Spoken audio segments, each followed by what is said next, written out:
Perhatikan iklan yang ada di hadapan kalian. Nah, di hadapan kalian nih ada iklan tentang pentingnya air untuk kita.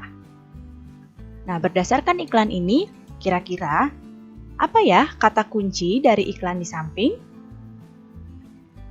Ya, kata kuncinya adalah pentingnya air untuk kita. Kemudian, apa tujuannya iklan di samping? Tujuannya adalah menjelaskan dan mengajak orang untuk minum air karena air itu penting bagi tubuh kita. Apa fungsi dari iklan? Kita akan bahas fungsi dari iklan.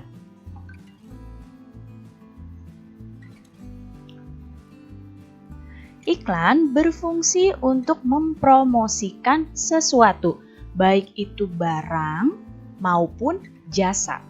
Ya, jadi iklan untuk mempromosikan barang ataupun jasa. Iklan dibuat menarik dengan menampilkan kata kunci dan gambar yang sesuai dengan isi iklannya. Kalimat dan gambar yang menarik itu menjadi hal yang penting dalam sebuah iklan. Nah, berikut adalah unsur-unsur dari iklan. Yang pertama, ada isi iklan. Isi iklan itu harus sesuai dengan hal yang ingin disampaikan. Kemudian ada sasaran iklan. Sasaran iklan itu adalah kepada siapa iklan itu ditujukan. Untuk siapa iklan tersebut. Kemudian, kata kunci. Kata kunci adalah kata yang menjadi tema iklan tersebut. Dan ada maksud gambar. Gambar yang ada pada iklan harus memiliki makna untuk menyampaikan isi dari iklannya. Jadi unsur-unsur iklan ada ini ya. Ada isi iklan, sasaran iklan, kata kunci, dan maksud gambar. Kalimat yang digunakan pada iklan merupakan kalimat persuasif. Kalimat persuasif merupakan kalimat yang bersifat mengajak. Ya, kalimat persuasif adalah kalimat yang sifatnya mengajak. Tujuan penggunaan kalimat persuasif yaitu agar masyarakat tertarik dengan pesan yang disampaikan oleh iklan tersebut. Apa saja ciri-ciri kalimat persuasif? Perhatikan, ciri-ciri kalimat persuasif yaitu sifatnya mengajak. Kemudian, biasanya menggunakan kata-kata ajakan seperti ayo dan marilah. Ya, biasanya di iklan depannya pakai kata-kata ayo atau marilah. Kemudian cirinya kalimat persuasif adalah ditulis secara menarik. Kenapa harus menarik? Karena kalimat persuasif adalah kalimat nanti yang sifatnya untuk mengajak. Dan dapat diberi rima agar orang-orang yang membaca atau mendengar akan selalu mengingatnya.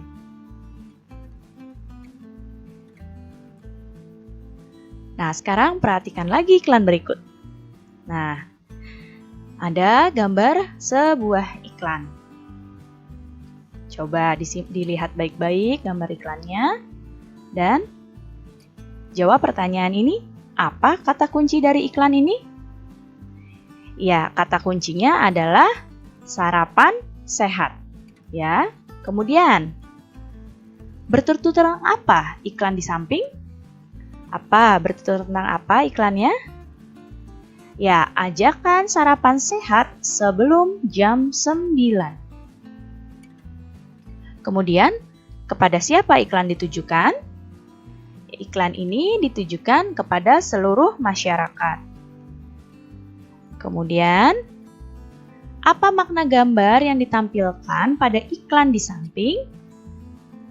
Makna gambarnya adalah mengenai sarapan yang biasanya dimakan saat sarapan pagi.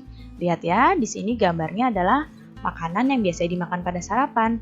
Karena iklannya adalah iklan untuk mengajak masyarakat sarapan sehat sebelum jam 9. Manusia itu membutuhkan makanan sebagai sumber energi.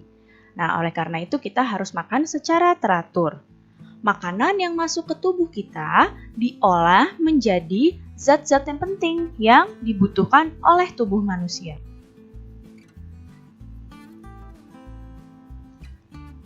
Sistem pencernaan pada tubuh manusia itu berfungsi untuk menghancurkan makanan yang masuk ke dalam tubuh.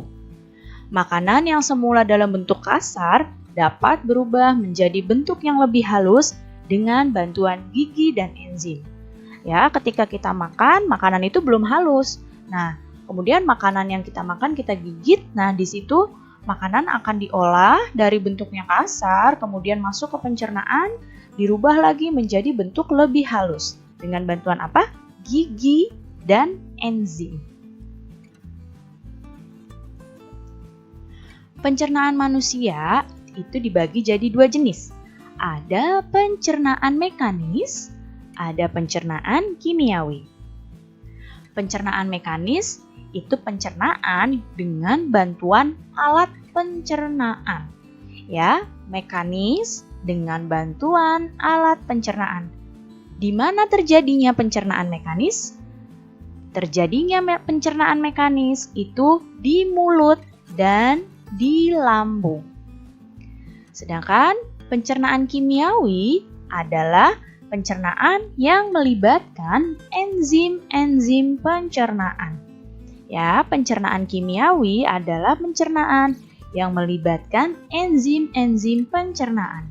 Di mana saja terjadinya pencernaan kimiawi? Terjadinya di mulut, lambung, dan usus.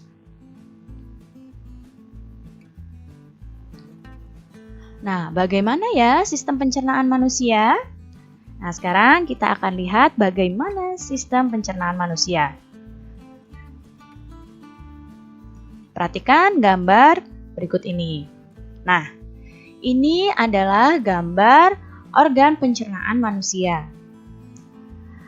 Dan nanti kita akan bahas sistem pencernaan manusia.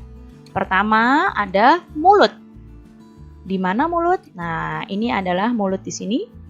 Kemudian dari mulut, selanjutnya ada kerongkongan.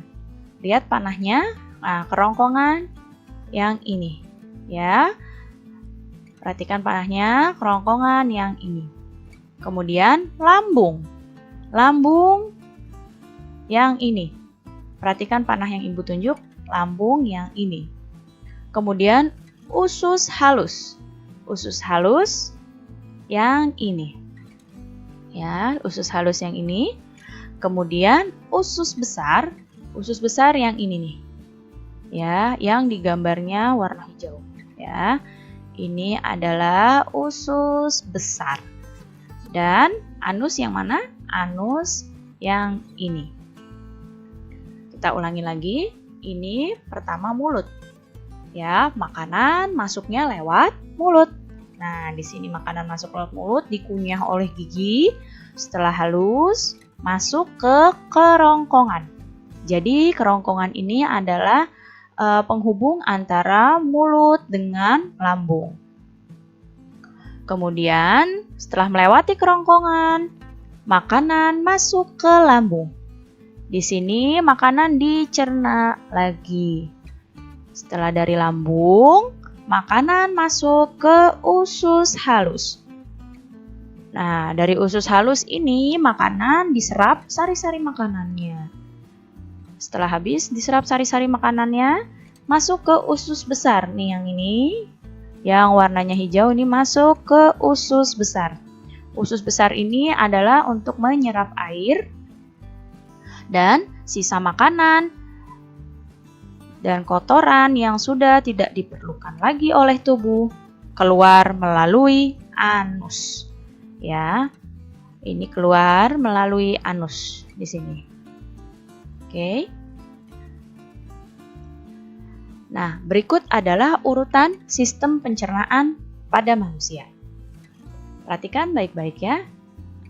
Pertama, makanan masuk melalui mulut. Kemudian, makanan yang masuk itu ditelan dan masuk ke kerongkongan. ke kerongkongan. Ingat, bukan tenggorokan. Tenggorokan itu adalah untuk bernapas. Kalau untuk pencernaan namanya kerongkongan. Setelah dari kerongkongan, makanan masuk ke lambung. Kemudian di lambung, makanan dicerna dengan bantuan enzim.